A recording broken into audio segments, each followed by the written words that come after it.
How are you doing, wonderful and lovely people? Now it seems that our attention changed, and our attention was directed to the impeachment of the Deputy President of the Republic of Kenya. But right now, I want you to I want to take you back to a certain deal that has been signed today. And you know what? We have been singing about Adani day in day out.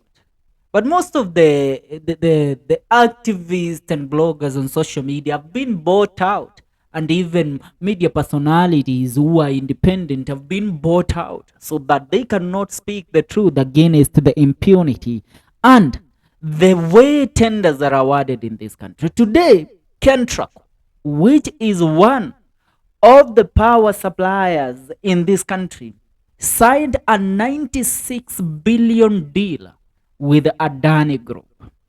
Now, I will take you back, Kiasi, to 1 week ago. It was on a Friday like today last week. No, on Saturday last week, when I did a video in regards to the arrival of Adani CEO, Gautama Adani. The man arrived in a private jet at the Jomo Kenyatta International Airport, and he was received by government delegates.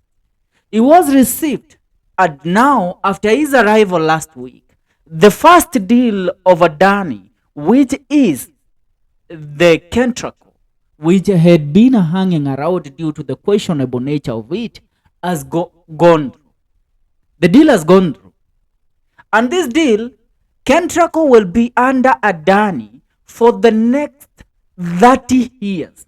I tell you, Adani is not doing small deals. Yeah, afanye deal na serikali ya Ruto eti hii deal ikiisha it will expire with the Ruto's regime. He is meant to take over these entities in our country for the next 30 years, which means he will be here in the country. Right now we are in the year 2024. Tutakuwa na Adani until the year 2054. Most of you, some of you won't be alive. Watu wengi watakuwa wameondokea ngori za hii dunia. But the Ruto's family will be a great beneficiary in these deals. Ruto anataka hata akitoka, what he will leave is a legacy of a country that will remain under the Indian conglomerate for the next 30 years. Now, ya kwanza hii deal ya Ketraco go through. The next deal that will go through is the JKIA deal. Remember, the JKIA deal is worth more and more money compared to what? Compared to this ya Ketraco. Ile ya shifts ili go through. It was awarded to Citizen under proxies. Akina Payroll and Convergence. It went through. 104 billion Kenyan shillings were awarded to Adani through Safaricom. Kwa sababu Safaricom will only benefit 10% of the said deal.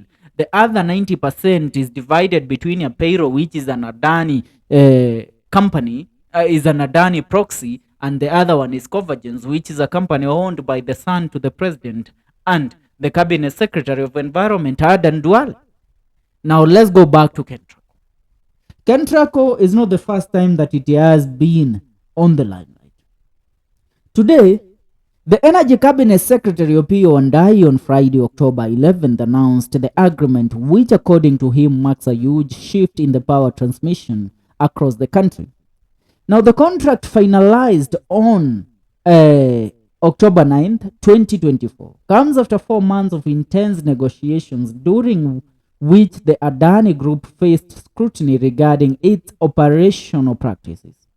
Wandayi expressed his satisfaction, stating this agreement marks the beginning of a transformative initiative to develop, finance, construct, operate, and maintain key transmission lines and substations across the country. Now, despite concerns surrounding the Adani Group, which has been embroiled in various controversies, Wandayi has defended the partnership, highlighting the critical need for enhanced electricity infrastructure to support Kenya's burgeoning economy. He reiterated, Kenyans are well aware of the significant challenge that our country faces with persistent power blackouts. Details about the Ketraco agreement scarce Ketraco has opted not to disclose specifics.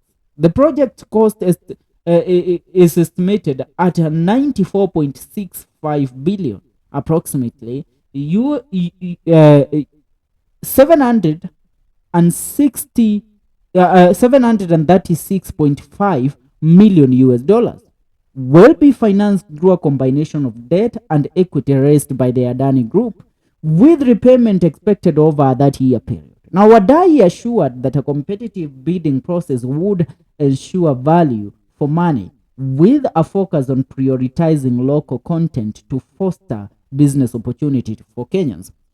Should I remind you that it was not only Adani that was in competition to acquire this tender? We also had another France company by the name of EDF. The company from France did not have a chance. That is something. Yes, they presented their bid to finance Ketraco, but they did not have a chance. Because of what? Because Adani has already infiltrated the government. So the awarding of the tenders was to be the awarding of the Ketraco tender was supposed to be just even the process of even telling other countries to bid on these ilikuwa tu some way of telling Kenyans, you know what, it was a competitive awarding process. Na Adani won the tender. Same question we will ask: is the JKIA awarding process a competitive one? Was the Safaricom, the chief, the SHIF, the Social Health Insurance Fund tender awarding process a competitive one? Because all these tenders Adani has taken them over. Was they competitive? Was it competitive? I tell you no, because Adani knows that it has infiltrated deep inside the government of the Republic of Kenya. The same question I will ask about a company called Devik, which is a company that we know of its supply with steel and also cement in the country, held by one Nahedra. Was the awarding of the tenders for it to supply materials used in the construction of housing, the affordable housing project, a competitive one? Or it's because Nahedra said that Ruto should rule the country for the next 25 years? Or is it because Ruto and the said Indian guy, Kenyan Indian guy, Nahedra, they are great and close allies? Now, however, let's go back to these Adani thing. Now, Wandayi assured that a competitive bidding process would ensure value for money, with a focus on prioritizing local content to foster business opportunities for Kenyans. However, financial implications loom large, with reports indicating that the Adani Group may seek 634.7 billion, which is 4.9 billion from Kenyans over the next 3 decades. So, which means Adani may invest 96 billion, but inapaswa kulipwa 634 billion.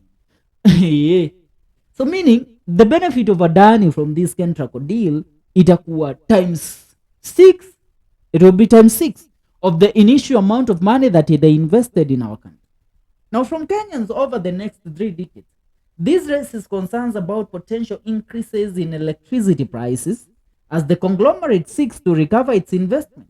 The government is under pressure to clarify how this financial burden will affect consumers, especially in a nation where many already struggle with high living standards. Wacha nikuambie, Ketraco kama imechukuliwa na Adani, as we are being told, yes, it has been taken, but let me assure you, right now tuko kwa conversations za Gashagu and whatever nonsense that these people brought to us. But should I remind you that in the next few days or in the next few months tutaanza kulipa token ya 100 itakuwa ina last for hours. Let me assure you, electricity in Kenya will be a very high commodity for you to acquire. Itabidi turudi kutafuta solar. Kama hatutaweza kutafuta solar, itabidi utumie candles kwako kwa nyumba. Electricity will not be a basic need no more as it has been in our country. It will be a commodity that will be so hard to acquire. Yet we know Uhuru Muigai and Mzee Jomo Kenyatta Mzee Mwai Kibaki did everything in their power to ensure that every Kenyan in this country, from whatever corner of the country that they are in, they get access to electricity. So getting this access to electricity now means hata yule ambaye ako kule Gishagi, zile token atakuwa akinunua. Nobody will be buying tokens za 25 shillings a day or 50 shillings a day or 100 ambayo you are buying tokens za 100 Kenyan shillings during the Uhuru Kenyatta regime. It would have lasted for about a month. Kama wewe si mtu wa kutumia electrical appliances, like hauna washing machine kwa nyumba, you don't have things like fridges and cooking, electric cookers in your house, you could use 100 Kenyan shillings for a month, but right now hiyo 100 utakuwa unaitumia kwa siku moja. Take that to the bank. Continuing. Now the deal involves the construction of 3 high voltage power transmission lines and 2 substations strategically located to enhance connectivity and stability in the national grid. The 400k Gilgil-Thika Mala Konza line will stretch 208.73 kilometers and feature new substations in Gilgil, Thika, and Mala. Meanwhile, the 220 kilovolts Rongai Kerigate Chemosit line covering 99.98 kilometers will establish additional substations at key locations including Rongai and Kerigate. According to Wandayi, thorough stakeholder engagement was conducted before finalizing the agreement to ensure all concerns were addressed. Now, this proactive approach aims to foster trust among Kenyans regarding the Adani Group's involvement. The signing of the deal comes as it emerges that the group is laying the ground to expand its ventures into Kenya with a new plan to construct hydroelectric plants. According to Reuters, Adani is keen to tap into Kenyans' untapped potential, eyeing favorable topography and hydropower demand. Yet concerns linger over the group's controversial reputation and its dealings in the region. That is something nayo uwezi ondoa kwa portfolio ya Adani, that these people have been so controversial on even their wording, the tender wording process and everything.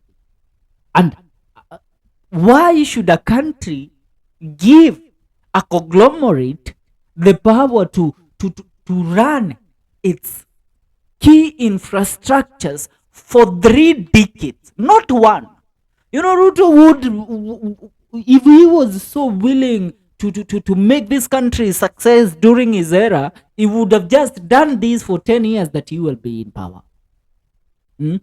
But he has given them the authority to run these key infrastructures for the next 30 years. Now, let me tell you, even this process, I don't know how it will be successful, because still Ketraco has been on the limelight. In the year 2022, a China firm sued Ketraco over 2 billion transmission contract. And I want you to listen to this. A Chinese firm moved to court to stop a state agency from proceeding with an award of 1.9 billion tender to a rival firm for the erection of underground power transmission cables. China CAMC Engineering Co. Limited said in its court documents that unless the court intervenes and stops the contract, Kenyans will lose in excess of 4 or 3 million Kenyan shillings. Now, the company says the tender price quoted by the rival firm was very high and against the principle of prudent use of public funds. Kenya Electrical Transmission Company, Ketraco, awarded the tender to DEC and consortium for 1.94, but the Chinese company says the award is in contravention of clause 28 and 35 of the tender document and the constitution. Justice Jairus Nga certified the case as urgent and the matter was to be mentioned on January 25th for directions. Continuing, the court documents showed that the Chinese company offered to carry the work for 1.5 billion. But its bid was rejected on grounds that it was non-responsive at the preliminary evaluation stage. The tender for the procurement of 132 kilovolts underground cable for the Nanyuki Rumuruti transmission line was announced in March 2021. Now, the Chinese firm said Ketraco introduced and applied an evaluation criterion set out in the tender document. Are you getting the point? Now, which means the Chinese firm, hata kwa hii deal ya Adani, they had laid out their bid. But kwa sababu this country right now, the constitutional way of awarding tenders is not adhered to. And the way a country is being run, it is run in a way that, you know what, unaniwekea ngapi kwa mfuko mimi? How much am I getting out of this deal? Yes, tutakupea deal ya 200 billion. Unanipea ngapi? Milioni 500? I can't take that. Nipe out of the 200 billion, me, I want to pocket 20% or 30% of the deal. 30 billion will do good for me. That is how these tenders are given. The companies that should be given these tenders, which are companies that might bring development into this country. Let me remind you, if Uhuru Kenyatta had not been wise in the SGR tender awarding and also the building of SGR, pesa mingi sana ya Kenya ingeibiwa. Though pesa iliibiwa, but a lot of money would have been stolen in excess of what was stolen. Same thing to Mzee Mwai Kibaki.